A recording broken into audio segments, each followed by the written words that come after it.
Bueno, vamos a ver el caso de revisión continua que ustedes me habían pedido para que de alguna manera tengan las herramientas en Excel y resolver, ¿sí?, los problemas.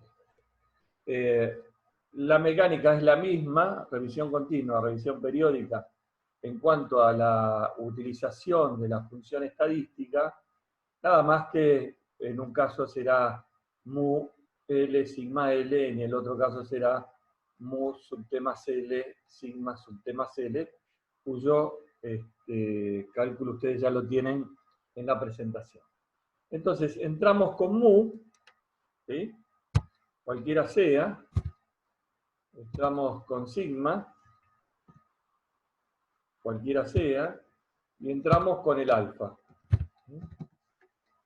Yo no me voy a poner ahora a buscar los, digamos, las letras griegas, porque si no es un problema. Entonces, en el primer caso teníamos que el mu L era 3.46, ¿se acuerdan? El sigma L era 1.4 y la probabilidad, el alfa, 0.95. ¿Está bien? Y entonces voy a poner acá R más S, que es lo que quiero hallar. Y acá voy a poner el S, que es el stock de seguridad. Lo voy a necesitar para calcular el costo total de inventario. Entonces, el R más S, voy a ir a funciones, voy a ir a estadísticas, y acá voy a utilizar directamente la función de distribución normal inversa. Y entonces voy a inversa normal. Distribución normal.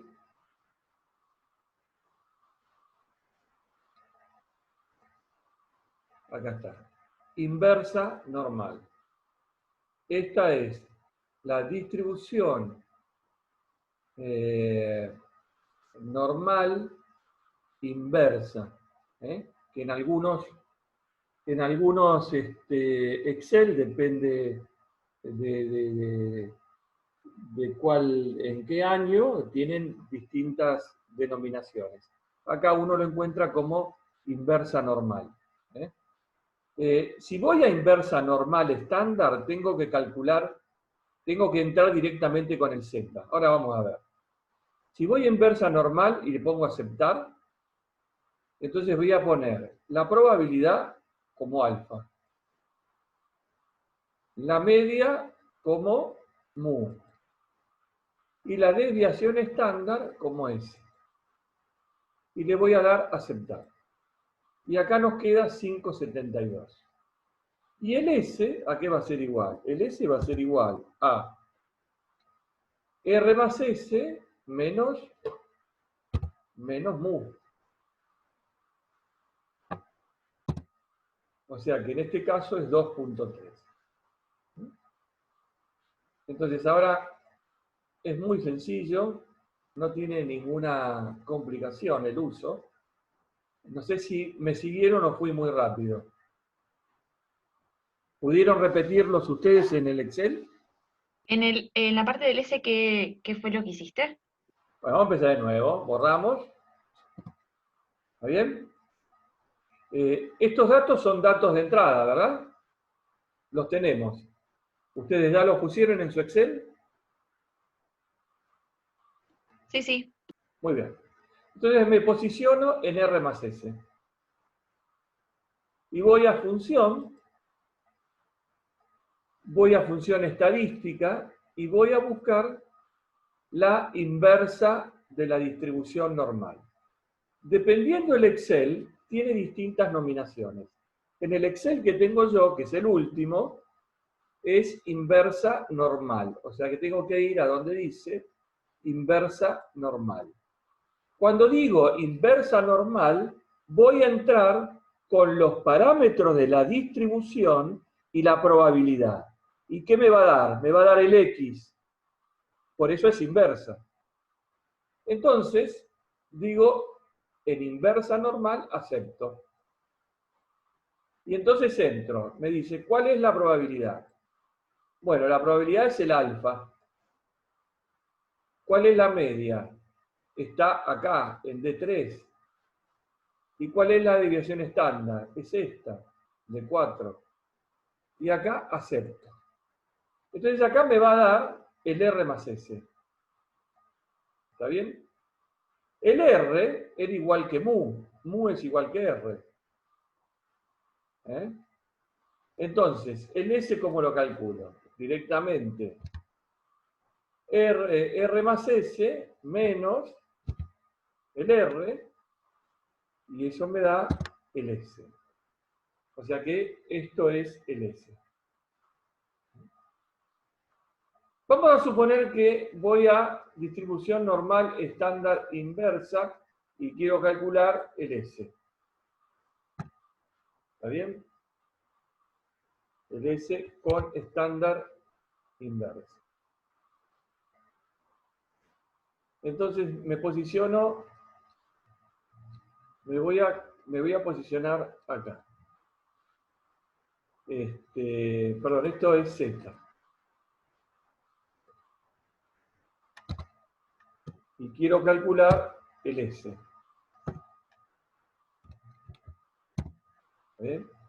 Entonces, el Z lo voy a calcular así. Voy a f de x y busco distribución normal, pero ahora estándar. ¿Está bien? Distribución normal, pero ahora estándar. Y acepto. Y entonces lo único que me dice es cuál es la probabilidad, el alfa. Y le doy OK. Y me dice su Z es 1,64. Entonces, si ustedes se acuerdan de que Z es X menos mu todo sobre sigma, acá X es R más S menos mu todo sobre sigma, como R es igual, como R es igual a mu, entonces me queda que S es igual a sigma por Z. ¿Está bien? Cuando despejo S, me queda sigma por Z. Entonces acá hago sigma por Z y me da exactamente igual que esto. O sea, son dos caminos. ¿Está bien? Uno es la normal, la inversa normal, y otro es la inversa normal estándar. O la distribución normal estándar inversa, como quieran. Depende del Excel que tengan ustedes. ¿Está bien? ¿Se entendió cómo es más o menos? Sí, se entendió. Tengan presente que el R más S en periódica es igual al I más Q. Y lo que ustedes toman es el I. Entonces de ahí despejan Q. Yo tomé los datos del otro. O sea, fíjense que si yo cambiaría el alfa por 0,75, el R sería mayor o menor. Perdón. Si yo cambiara por un alfa 0,75, el S sería mayor o menor. ¿Ustedes qué creen?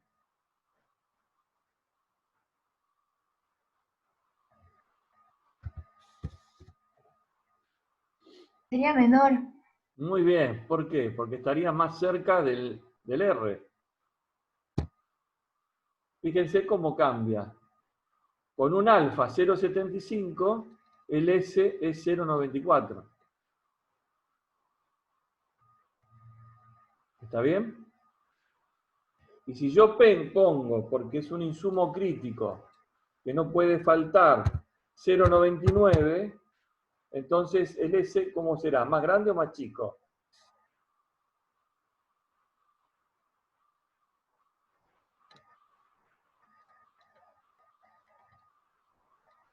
Más grande. Más grande. Fíjense que ahora ¿cuánto vale? 3,25. ¿Eh? Pero fijé un alfa muy grande, fijé un alfa de 0,99. ¿Eh? Si fijo un alfa de 0,999, me acerco tanto a 1 que me va a dar, qué sé yo, 4,32, fíjense.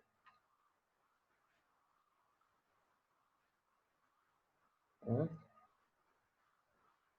Así que bueno, si es mu de L o mu de T más L, el mecanismo es el mismo. Ahora, si es revisión periódica, mu de T más L, tengan presente que lo que van a hallar como R más S es I más Q. Con lo cual, si tienen I, que es el inventario, en el punto de revisión periódica, entonces la diferencia es Q, que es el pedido que tienen que hacer. En periódica, en revisión periódica, el Q no se calcula como la raíz cuadrada de 2K por D sobre I por C. El Q se calcula como la diferencia entre R más S e I. ¿Se entendió o no se entendió el manejo de Excel?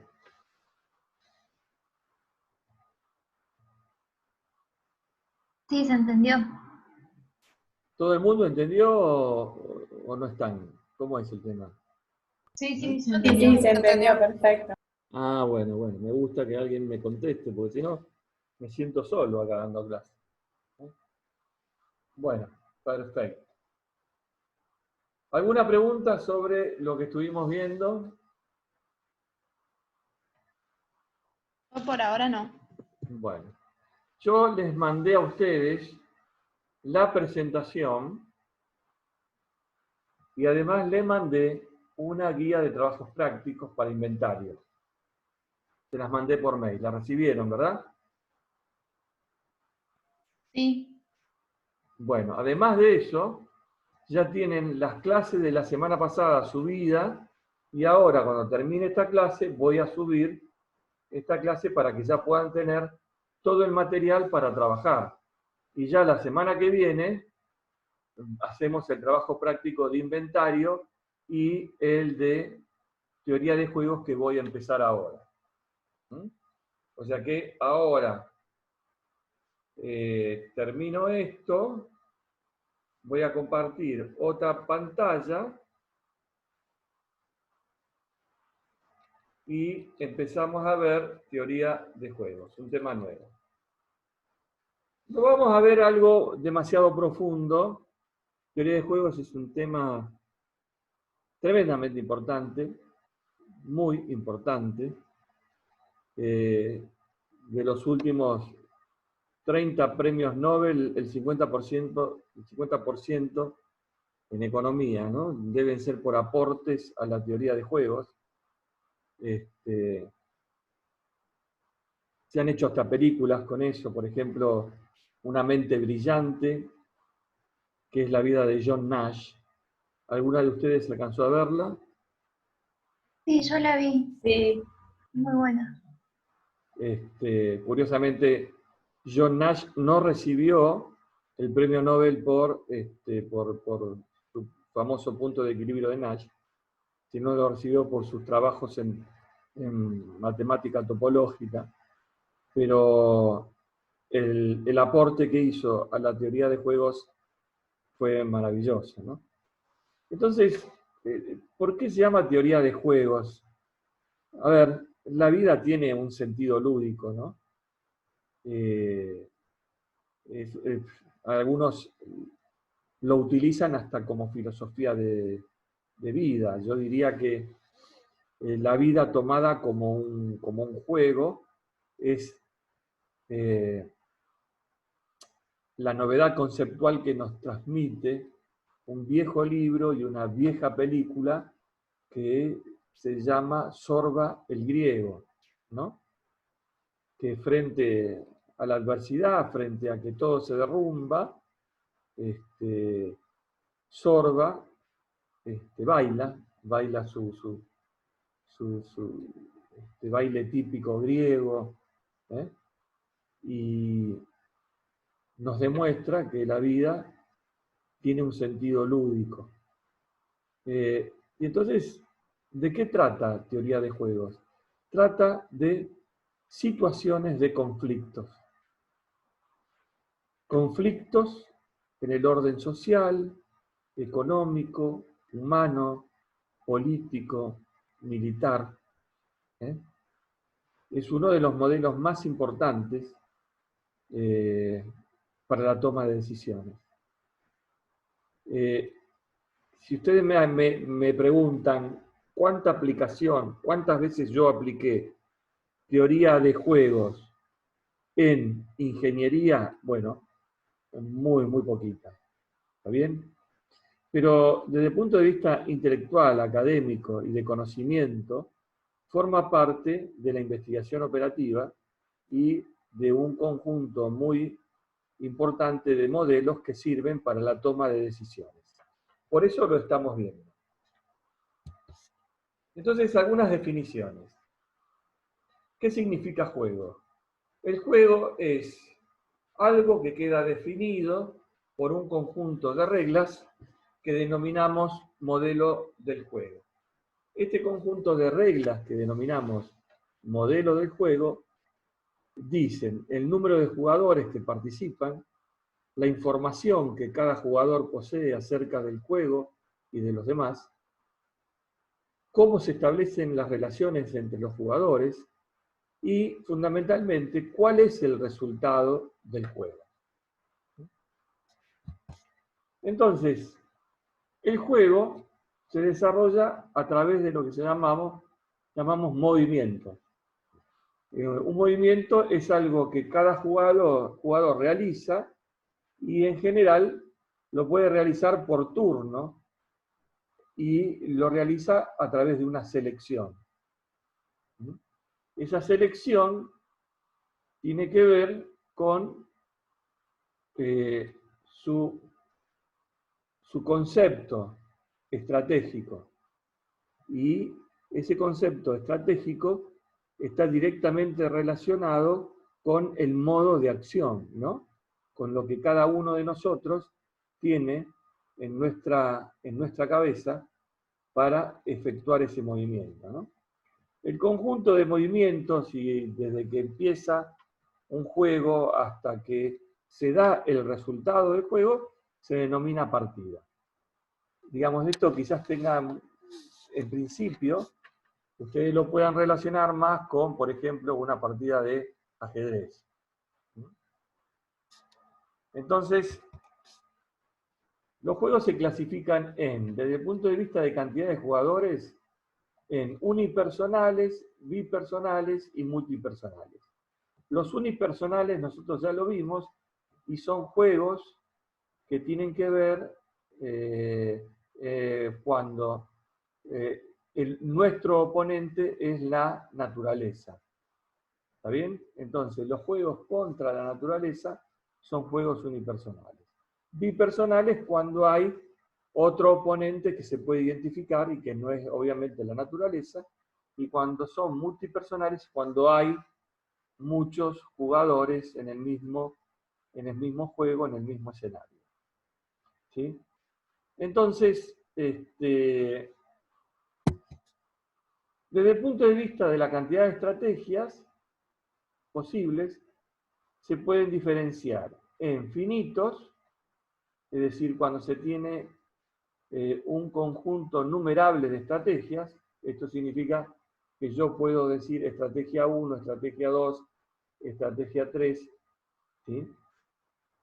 Y diferenciales, cuando no hay una cantidad de estrategias que se pueda numerar. Y desde el punto de vista de los pagos, es decir, desde el punto de vista de lo que un jugador paga al otro, se pueden clasificar en juegos de suma cero, en donde todo lo que pierde uno es lo que el otro gana. Los cooperativos, que son juegos en donde se dan una permanente oscilación entre enfrentamiento y cooperación. Por ejemplo, una negociación es un juego cooperativo, pero con una característica. Una vez que llegamos a un resultado del juego, los acuerdos se cumplen. ¿Está bien? Y, por ejemplo, una paritaria, ¿ustedes saben lo que es una paritaria? Ahora que están de moda de nuevo las paritarias, es cuando se juntan los empresarios y los sindicatos a negociar un contrato colectivo de trabajo. Entonces el empresario quiere pagar menos, el sindicato quiere cobrar más, porque bueno, más ganan los obreros, más dinero entra en el sindicato, porque el sindicato cobra una cuota que es un porcentaje del sueldo. Entonces, bueno, hay una permanente oscilación. Por ejemplo, cuando los maestros de la provincia de Buenos Aires discuten el sueldo con el Ministerio de Educación de la provincia de Buenos Aires, ahí se pelean, se van, hasta que llegan a un acuerdo.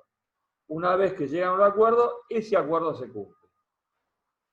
Y hay otra categoría que se llama los no cooperativos, en donde no se cumplen los acuerdos. Es decir, bueno, llegamos a un acuerdo, te aumento el 15% y mañana digo, no, te aumento un 10%. Pero usted, bueno, esos juegos no cooperativos, ¿sí?, son el ámbito de aplicación del trabajo de Nash. La formulación matemática que vamos a estudiar, dado que esto es muy complejo y muy largo, y nosotros estamos simplemente en este tema para que ustedes lo conozcan y vean cuál es el ámbito de aplicación en teoría de la decisión, la vamos a hacer particularmente para juegos bipersonales, finitos y de suma cero. Es decir, dos personas que van a contar con estrategias numerables y en la cual todo lo que pierde uno es lo que gana el otro.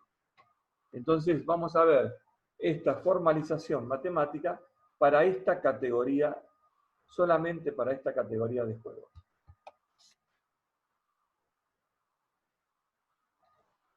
Entonces, vamos a suponer una partida de ajedrez. También estos juegos se llaman juegos rectangulares, o sea, juegos bipersonales, finitos y de suma cero.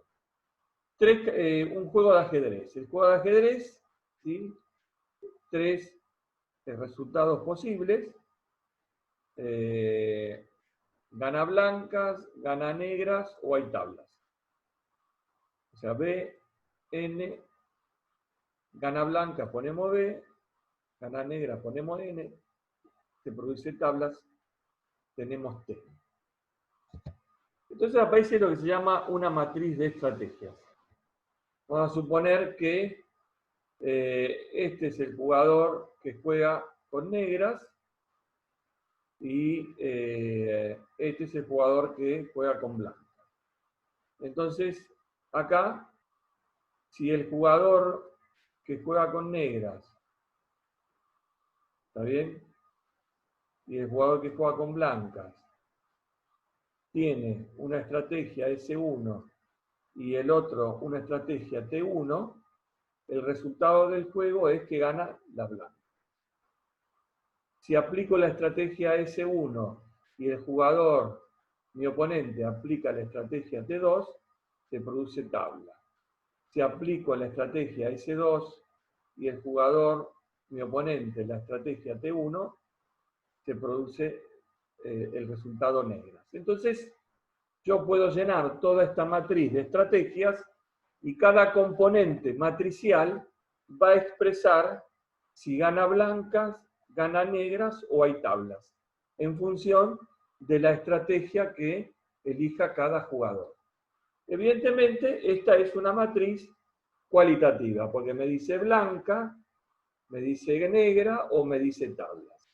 Y yo la puedo transformar en una matriz cuantitativa si digo, por ejemplo, que cada vez que pongo B, pongo un 1, cada vez que pongo que aparece N, pongo -1, y cada vez que aparece T, pongo un 0.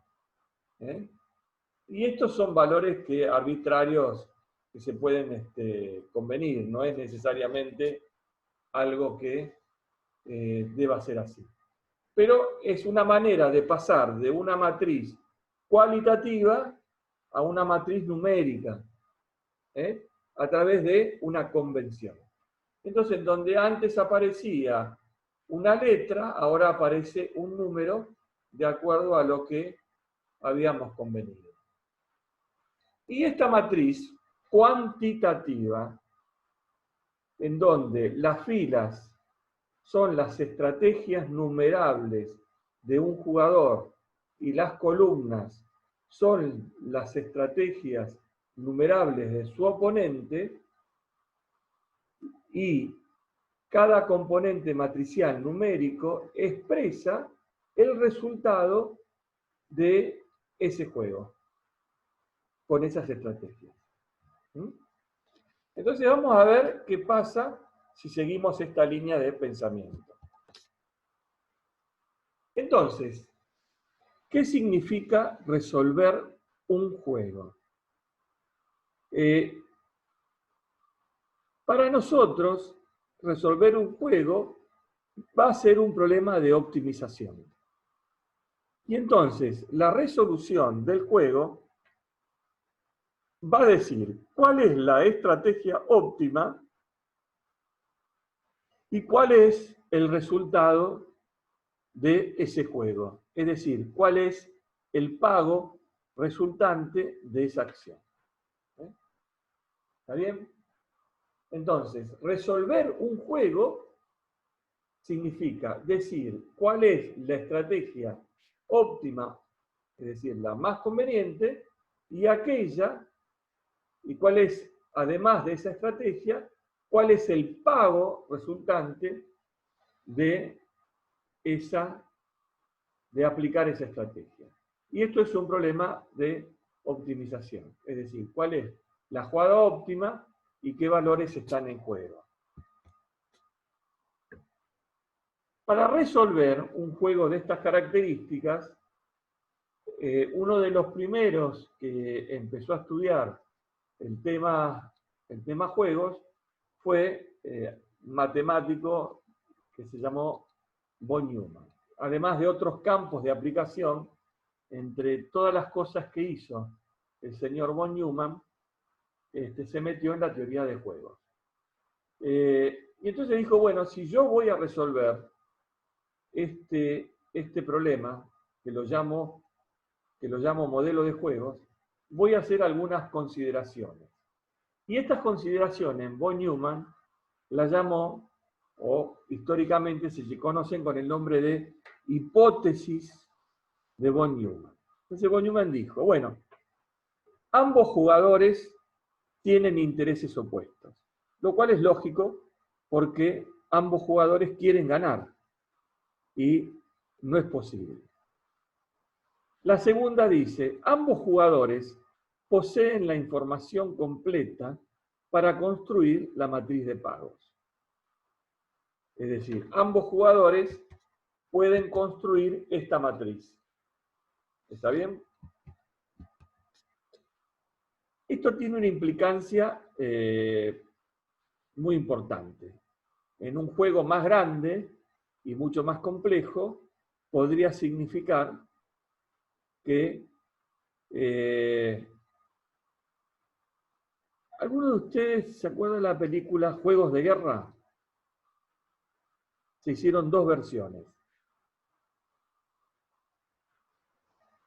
Y si no la pueden ver la versión 1, a lo mejor en YouTube, y la versión 2 a lo mejor está en Netflix o en algún lugar también en YouTube. Nadie me contesta, es una película bastante antigua, pero creo que la versión 2 a lo mejor alcanzaron a sentirla. Bueno, ¿qué significa que ambos jugadores poseen la información completa para construir la matriz de pagos? Bueno, significa eso. Nadie tiene más información que el otro. Porque si yo tuviera más información que mi oponente, estaría en ventaja. ¿Está claro? Entonces, los dos oponentes tienen la misma información. ¿Sí? Por eso la información es tan importante, porque me puede colocar en ventaja respecto de mí en un conflicto frente a un oponente o a varios oponentes. Ese es el valor de la información. El tercer punto dice, ambos jugadores son igualmente sagaces. Bueno, ¿cuál es la traducción de todo esto? Que ambos jugadores tienen la misma capacidad para procesar la información que tienen. ¿Está claro? No hay ventaja en cuanto a la capacidad de procesamiento. Pues si tuviera una mejor computadora Rusia o Estados Unidos que Rusia, entonces sería más inteligente, tendría una capacidad mayor de procesar la información, cosa que no sucede, o puede suceder, o por eso a veces se llama carrera, ¿no? En estas estructuras de toma de decisiones. Y acá la más fuerte de todas. Acá la más fuerte de todas. Ambos jugadores son conservadores. ¿Qué quiere decir que ambos jugadores son conservadores? Buscan la máxima seguridad en su jugada. O sea, andan siempre tomando suma precaución en cada movimiento, buscando la máxima seguridad. Ahora vamos a ver matemáticamente cómo se debe interpretar todas estas hipótesis en una matriz de pagos y cómo la construimos. Una matriz de pagos se construye de la siguiente manera. Por convención. En las columnas juega el jugador 2 y en las filas el jugador 1. No importa quién sea el 1, quién sea el 2. ¿Está bien? Y el jugador 2 en cada columna juega con una estrategia. Acá el jugador 2 tiene, por ejemplo, 1, 2, 3, 4, 5 estrategias posibles. Y el jugador 1 juega con, por ejemplo, en este caso, 4 estrategias que están en las filas. La fila representa las estrategias del jugador 1 y las columnas representan las estrategias del jugador 2. Entonces, cada componente matricial B y J, ¿está bien? O cada componente matricial, en este caso, discúlpenme, quiero adelantarme un poquito, que no acuerdo cómo se llama. Bueno, no es B y J, es A y J. Lo llamé A y J. Cada componente matricial A sub y J representa el pago que el jugador 2 realiza al 1. ¿Está bien? En este caso, si el jugador 1 juega la estrategia 1 y el jugador 2 juega la estrategia 1, el pago es 8. Es decir, un pago igual a 8 significa que el jugador 2 debe pagarle 8, no importa qué, lo que esté en juego, 8 al jugador 1. ¿Está bien? Si el número fuese negativo, debe interpretarse como que el jugador 2 recibe esa cantidad del jugador 1. ¿Está bien? Fíjense que acá, en esta estructura, todos los números son positivos. Entonces, si yo fuera el jugador 2, nunca jugaría este juego, porque siempre tendría que pagar. ¿Está claro? ¿Y por qué tendría que pagar siempre? Porque cualquier componente matricial de esta matriz de pago es positivo. Entonces, si yo puedo calcular esta matriz de pago, voy a decir, no voy a jugar. Entonces, ¿cómo elige la jugada el jugador 1? El jugador 1 elige el mínimo de cada fila, porque es conservador. Dice, con cada estrategia me aseguro de ganar lo mínimo. En este caso, para esta fila es 3. Y lo mismo para el resto de las filas. Construyo un vector columna de mínimos y lo maximizo. Es decir, elijo la estrategia, ¿sí?, que maximiza ese vector. Voy a elegir con el criterio, o sea que el jugador 1 elige con el criterio minimax. ¿Está bien? Es maximizante de los mínimos, de las mínimas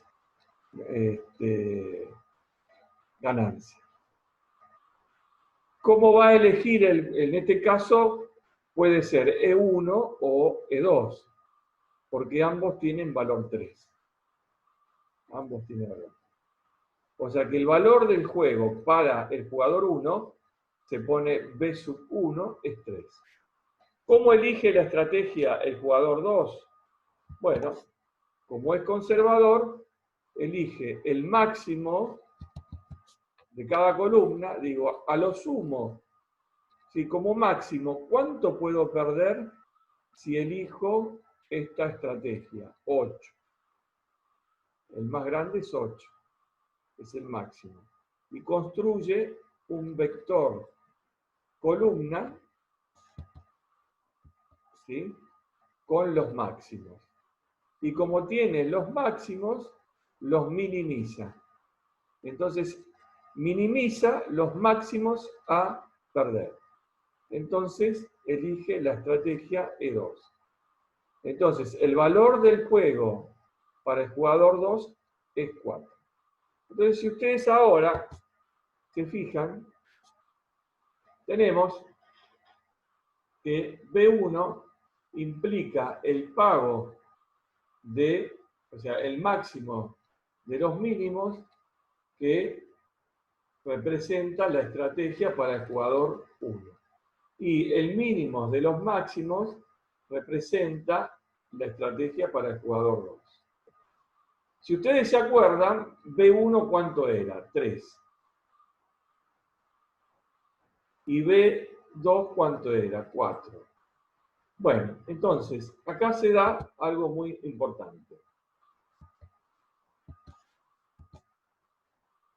Si B1 es igual a B2, si B1 es igual a B2, se denomina juego de información completa o estrictamente determinado. ¿Esto qué significa? Significa que existe un punto en el cual el mínimo de los máximos es igual al máximo de los mínimos. Y entonces ahí se resuelve el juego. Estos son juegos muy poco habituales, pero se denominan así. Lo habitual es lo contrario, que B1 sea menor que B2. ¿Sí? Y entonces se llamará juegos de información o juegos no estrictamente determinados. Información incompleta o no estrictamente determinados. Que son cuando los valores del juego, o sea, cuando el minimax no coincide con el maximin. Cuando no se produce ese punto de minimax, entonces el juego no está estrictamente determinado. Y esto es cuando B1 es menor que B2. Y siempre es así, y se demuestra matemáticamente que esta es una relación que se cumple siempre. Hay una demostración matemática que dice, si B1 es igual a B2, entonces usted tiene un juego estrictamente determinado, es un juego aburrido, existe un punto de minimax, ¿sí? Y entonces ese punto de minimax es el valor del juego. Ahora, cuando B1 es menor que B2, ¿qué sucede? Bueno, en estos juegos no estrictamente determinados está el trabajo de von Neumann. Aparece su famoso teorema de von Neumann. Acá ustedes van a encontrar la formalización matemática de una matriz de pagos con sus componentes matriciales. Como es una expresión matemática matricial, no los quiero aburrir, y acá están cómo son los criterios para que cada jugador elija su estrategia óptima y cuál es el valor del juego para cada estrategia óptima. Recuerde que si B1 es igual a B2, existe lo que se llama un punto de minimax.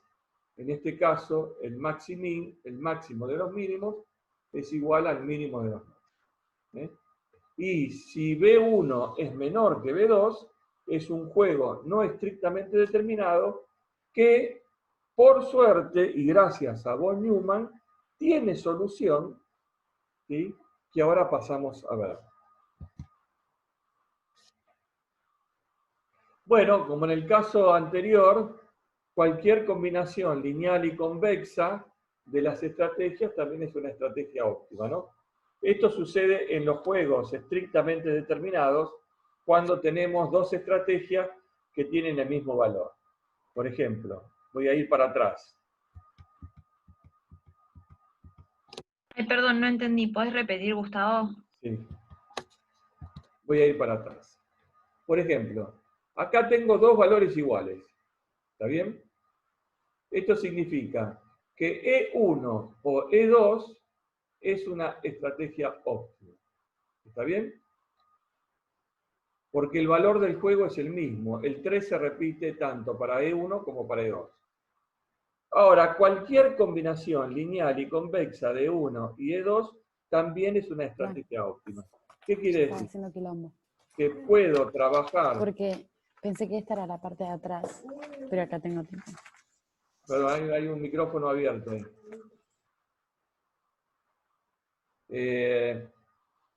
Entonces, cualquier combinación lineal y convexa será una estrategia óptima. Que sea lineal es esto. Si E1, E2, E3 son estrategias óptimas que tienen el mismo valor, cualquier combinación lineal es estrategia óptima siempre y cuando sea convexo, es decir, que la suma de estos coeficientes sea igual a 1. Es una manera de darle peso a las distintas estrategias. Pero esto es para el caso de que B1 sea igual a B2.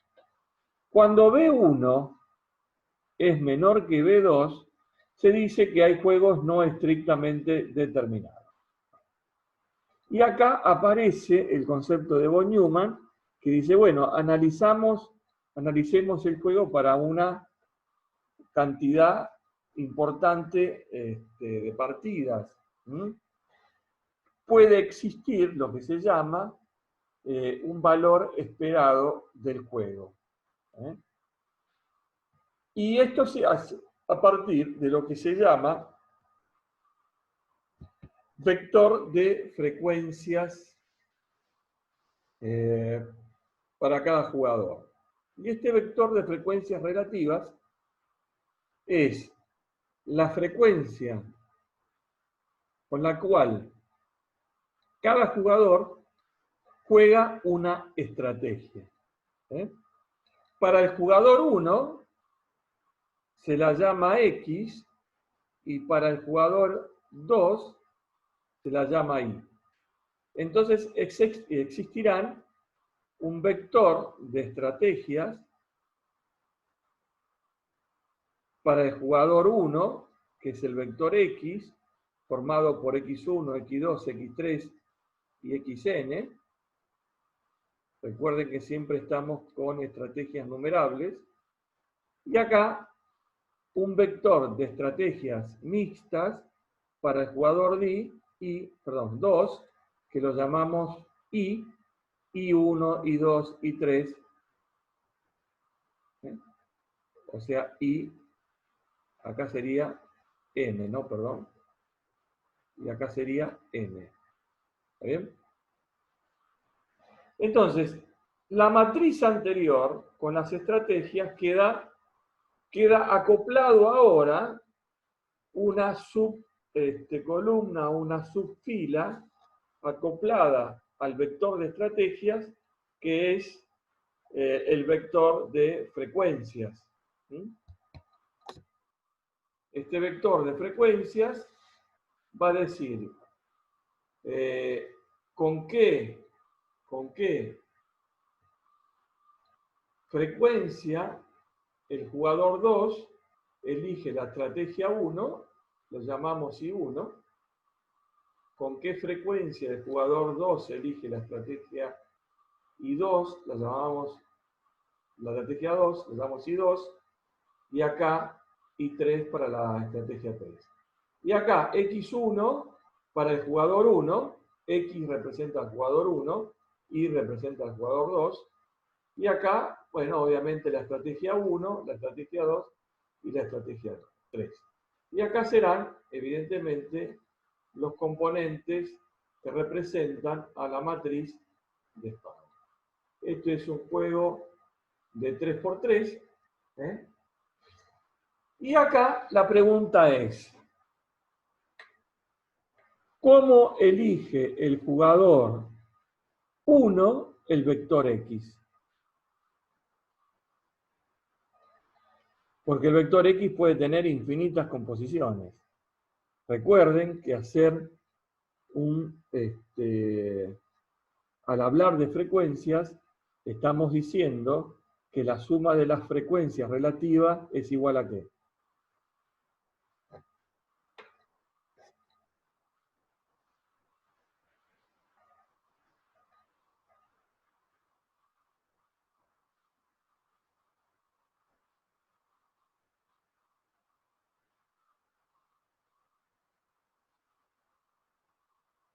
¿Ninguna respuesta? ¿Ninguna idea? ¿Frecuencia relativa? Evento A sobre el número total de eventos. Frecuencia relativa del evento A. Número de casos B sobre el número de casos totales es la frecuencia de casos B, frecuencia relativa de casos. La suma de las frecuencias, ¿a qué será igual?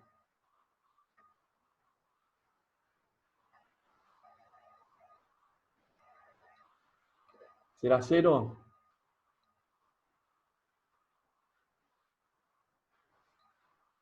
¿Puede que sea 1? Correcto, es 1.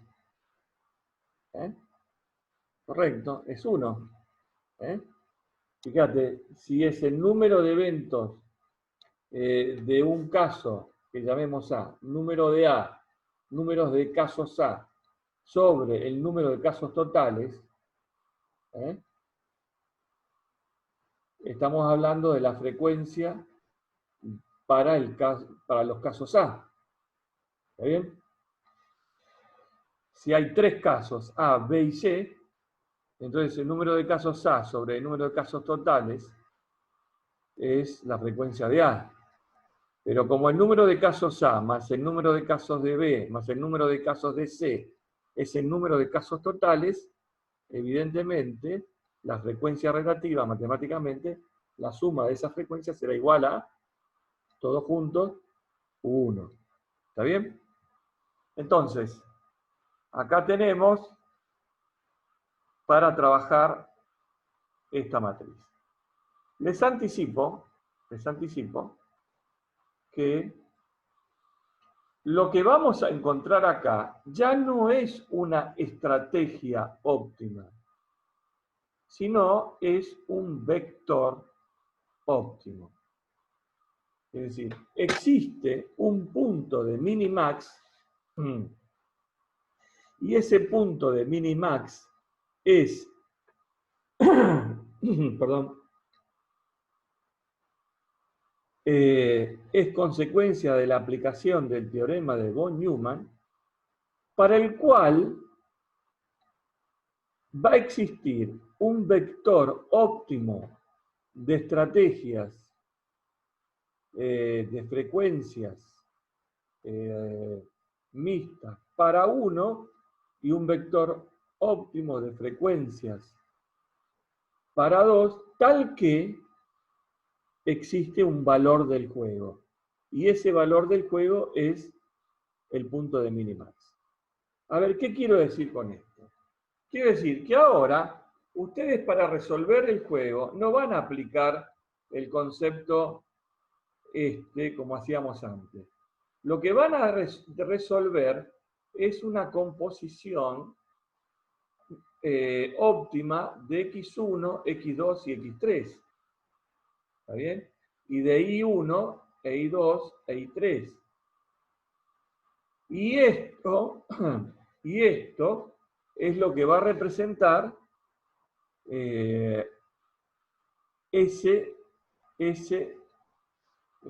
esa resolución óptima y va a dar como consecuencia el valor del juego.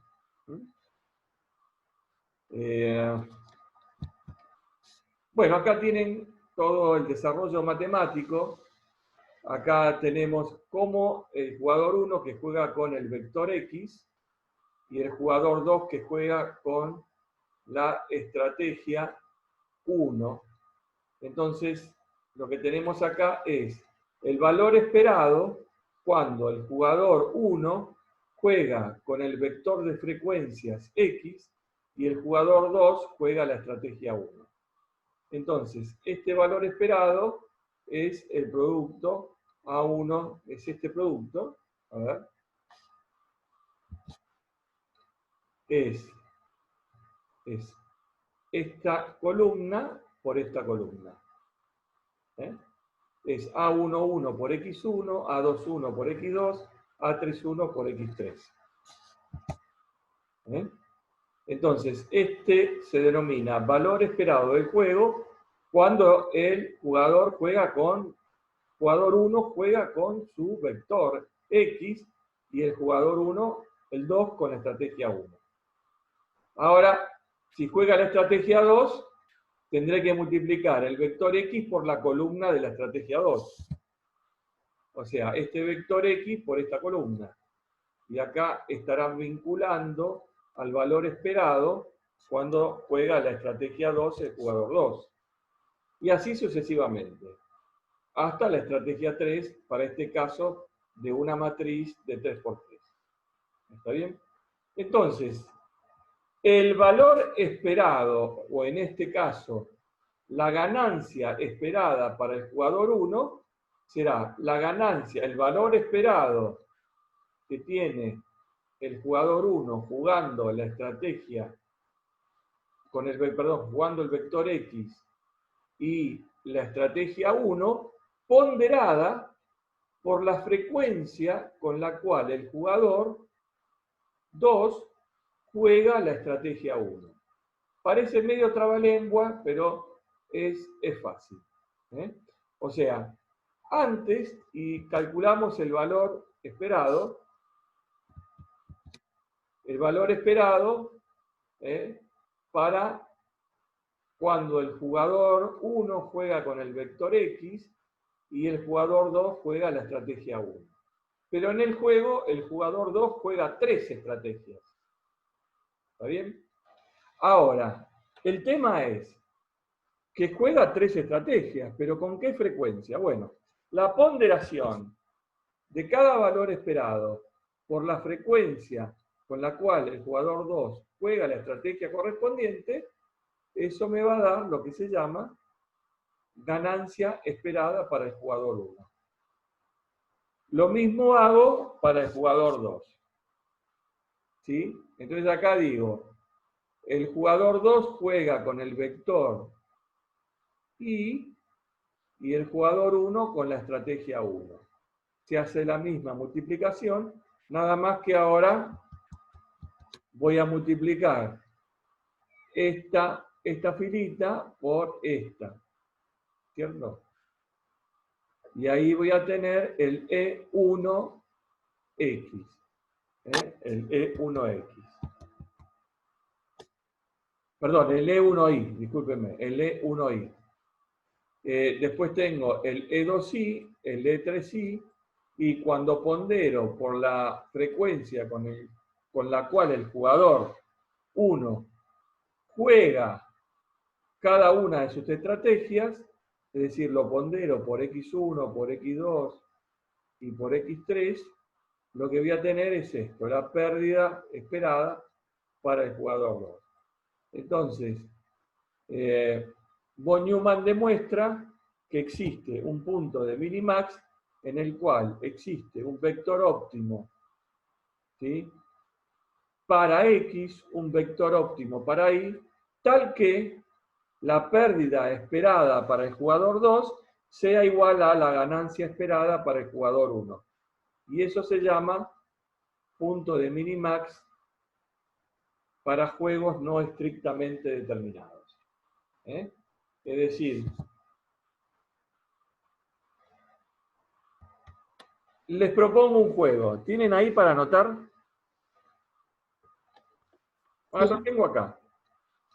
Lo tengo acá. ¿Cuál es lo más importante acá? Saber construir la matriz de pagos.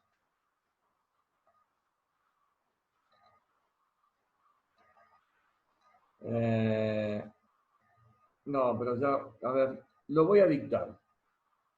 Porque acá está el resultado. Lo voy a dictar. Mejor. ¿Está bien?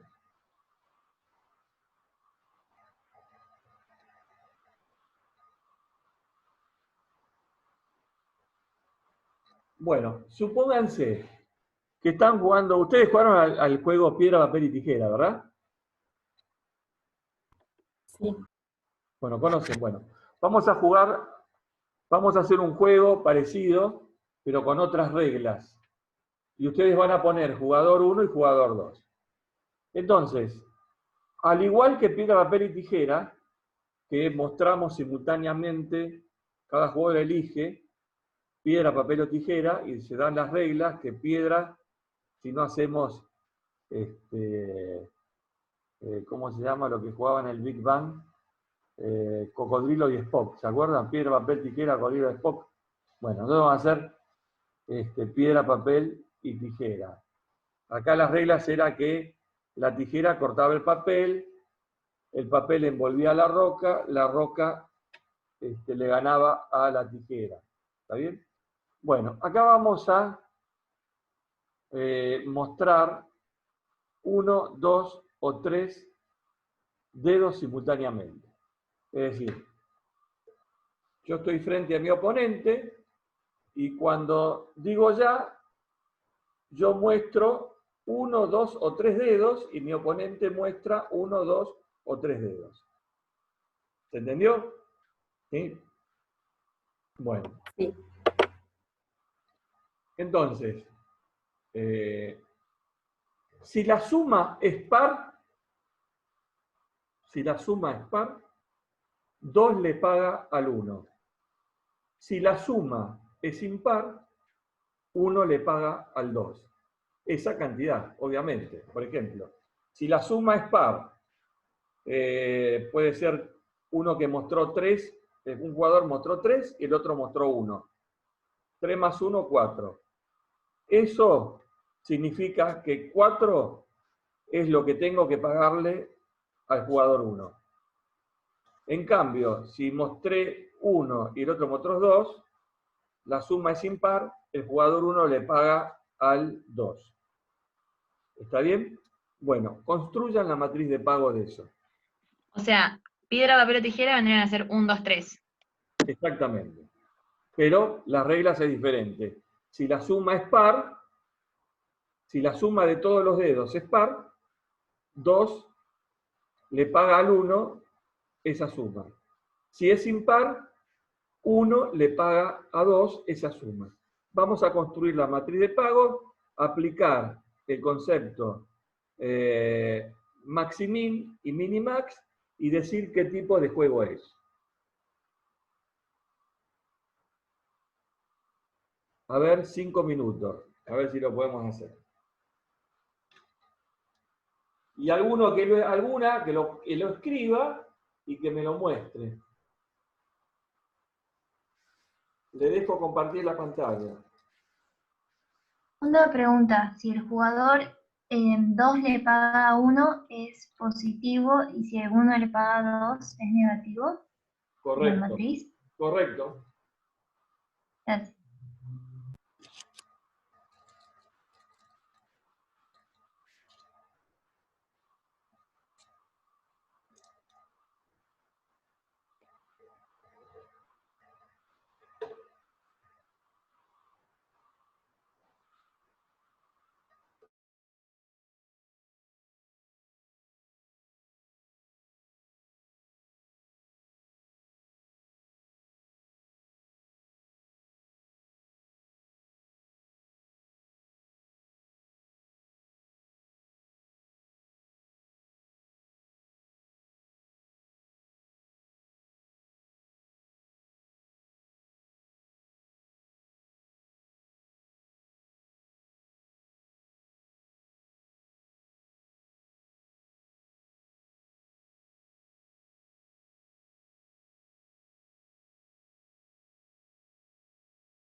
Bueno, ¿pudieron hacer algo?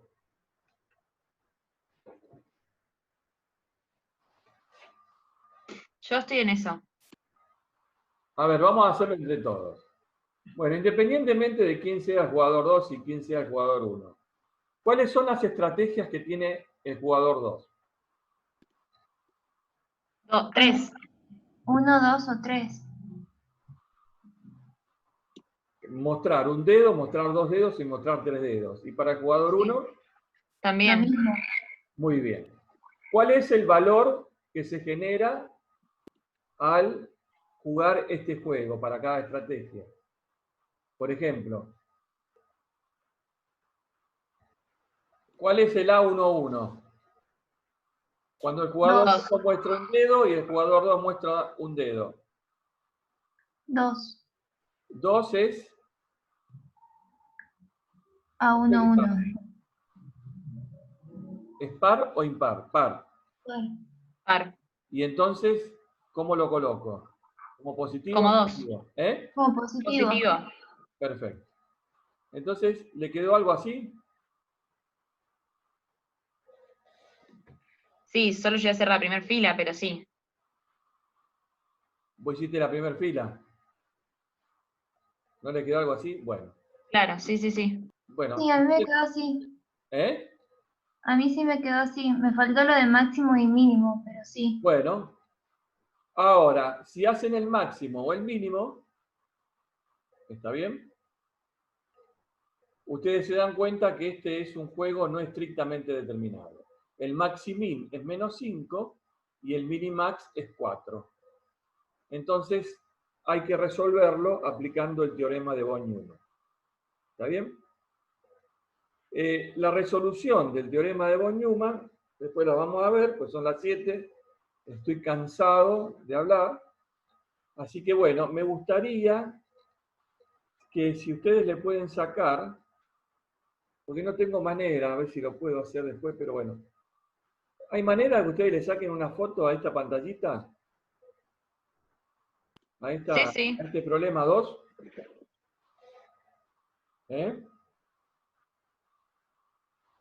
Si no, Sí, yo sí. tendría que haber hecho un printer y una impresión de pantalla, ponerlo en un Paint, hacer todo un lío. ¿Está bien? Si le sacan una foto a esto, también sáquenle. ¿Puedo sacar esto? ¿Ya le sacaron una foto con los celulares? Sí. Sí. Bueno, sáquenle una foto a esto también. Así yo después se lo mando por mail bien prolijito. Pero tienen una manera de trabajar. Este es uno de los ejemplos más interesantes que pueden tener para la aplicación de la teoría de juegos en competencia estratégica, localización, etc. ¿La sacaron ya? Sí. Bueno, entonces acá vamos a dejar y después continuamos el viernes que viene. Recuerden ustedes que me tienen que mandar los grupos, ¿sí? 2 de 3 y 2 de 2, habíamos quedado. Algo así creo, ¿no? Sí. ¿Te lo mandamos por mail? Sí, ¿quiénes son los integrantes de cada grupo? 2 grupos de 3 y 2 grupos de 2. Y entonces yo les voy a mandar un trabajo, por ejemplo, el que tiene 3 componentes, un trabajo más, digamos, más largo, y el que tiene 2 más corto. ¿Está bien? Para compensar. Dale. Y eso lo van a tener que presentar en fecha, en un PowerPoint. Yo les voy a ceder la pantalla, cada uno de los componentes va a estar preparado para presentar su parte y los va a explicar el resto de la clase. ¿Está entendido esto? Sí, buenísimo. ¿Está bien? Quiero que presenten ese trabajo.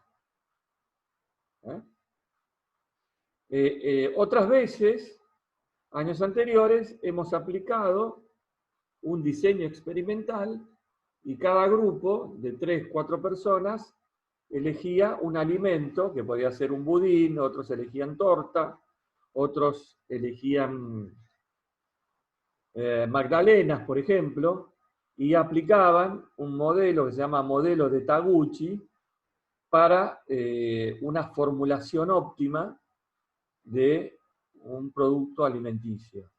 Y lo comíamos en clase. O sea que no solamente lo teníamos que hacer, sino también lo teníamos que comer. Aplicando matemáticamente un modelo de Taguchi. Yo después les voy a pasar todas estas cosas, pero ahora no podemos hacer esa práctica. Entonces opté por la presentación del trabajo. ¿Está claro? Bueno, Sí, está claro. la clase que viene terminamos el tema y empezamos el trabajo práctico de inventario. Gustavo, Sí. yo te quería hacer una consulta con respecto al parcial, el segundo parcial. Sí, Se ve que este año, no sé, tuvieron un poco problemas en lo que es la organización de los parciales y nos pusieron el de